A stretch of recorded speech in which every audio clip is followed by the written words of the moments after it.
All right, so picture this. It's December 2025, and the GOAT himself, Lionel Messi, is touring India. Now, this should have been this incredible celebration, right? A global icon meeting his fans. But it quickly turned into this dramatic tale of two cities, a story of absolute chaos and then, surprisingly, of incredible control. And for thousands upon thousands of fans, this wasn't just some celebrity appearance. I mean, look at this quote. People were paying off their entire month's salary for one ticket. We're talking about a dream they'd invested everything in. Not just cash, but a lifetime of passion and, just hope. So you have one icon, you have two cities, but you get two completely different stories. What kicked off with these massive, sky-high expectations in one place just descended into total chaos. Meanwhile, the other city, well, they somehow managed to pull the whole thing back from the brink. So what went so wrong and then somehow so right? How does a dream tour become a national fiasco? And what in the world did it take to save it? That's what we're going to break down right now. All right, so our story begins in Calcutta. Now, this is a city that absolutely lives and breathes football. But that incredible passion, it very quickly turned into fury because the event became an absolute nightmare for the fans who showed up. And really, at the heart of it all was a simple but massive broken promise. Look at this. The promise was 45 minutes with their hero plus a lap of honor. Fans paid a ton of money for that. And what did they actually get? Somewhere between 15 and 25 minutes. And then he was just gone. An abrupt exit. So what exactly caused this breakdown? Well, it was a few things. First, tickets were expensive, up to 12,000 rupees. Then, the second Messi gets on the field, he's just swarmed by over 100 non-essential VIPs. They literally created a human wall, completely blocking the view for the thousands of paying fans. I mean, can you imagine? And you can see in the reports that Messi himself was visibly uncomfortable with the whole situation, which is why his security team just canceled the planned lap of honor. So the result was just total chaos. We're talking about crowd management failing because of all the VIPs on the pitch. The schedule was thrown out the window due to safety concerns, and organizationally, it was a disaster. They clearly prioritized getting photo ops for VIPs over fan safety. Angry fans started vandalizing the stadium. The Rapid Action Force had to be called in, and believe it or not, the event organizer was actually detained by the police. Okay, to really understand this deep sense of betrayal the fans felt, we actually have to look back. This wasn't Messi's first time in Kolkata. We need to compare his 2025 visit to his first one, back in 2011. It's a story of sport versus spectacle. And this is where the contrast is just wow. In 2011, it was an official FIFA friendly. We're talking 90 minutes of real competitive football. Fast forward to 2025, it's a commercial tour, a 15-minute appearance. The whole focus of the event was completely different. Yeah, and look at the ticket price.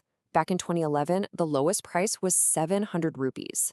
That event was built for real football fans. It was accessible. It was about the sport. And then you get to 2025. The highest ticket price? 12,000 rupees.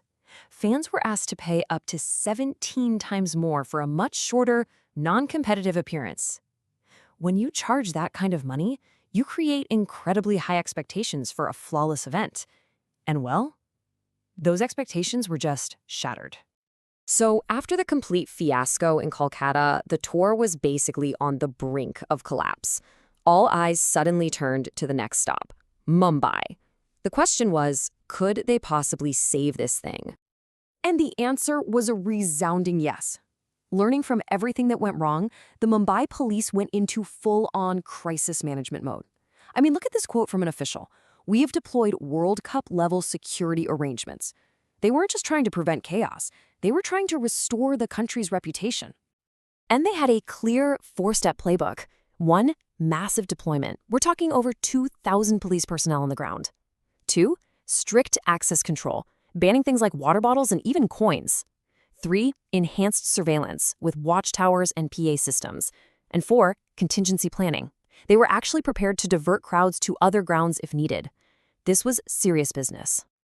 And this table just lays it out perfectly. The difference between the two cities is night and day. Kolkata had standard security that was easily overwhelmed. Mumbai brought in World Cup-level security.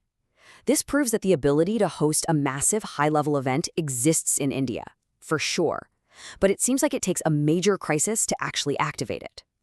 So, when all the dust settled, what was the final takeaway from the GOAT India tour? Well, it leaves behind this really mixed legacy, a story of reputation, revenue, and a whole lot of risk. You have to look at it from two sides. Economically, the tour was a massive success. It was projected to generate up to $100 million for the Indian economy. But then you have the other side of the coin. The reputational damage was just severe. And that damage could be long-lasting. The head of Indian football himself, Kalyan Chaubey, warned that this incident could cost Kolkata for the next 50 years. That's a huge blow to their ability to host future global events. So let's boil it down to the key takeaways. Number one, there is a massive demand for global icons in India. The market is absolutely there. But number two, the logistical execution is critically inconsistent. You also see how a VIP culture can just totally override professional event management. And finally, the lack of any real unified oversight for these kinds of commercial tours creates a huge amount of risk. Which brings us to the final, crucial question. Mumbai proved, without a doubt, that India can react to a crisis. But can it build a system that prevents one from happening in the first place? That's the real challenge. Moving from these last-minute reactive fixes to a proactive system of excellence. One that guarantees that for the thousands of fans who spend their hard-earned money, a promise made is always, always a promise kept.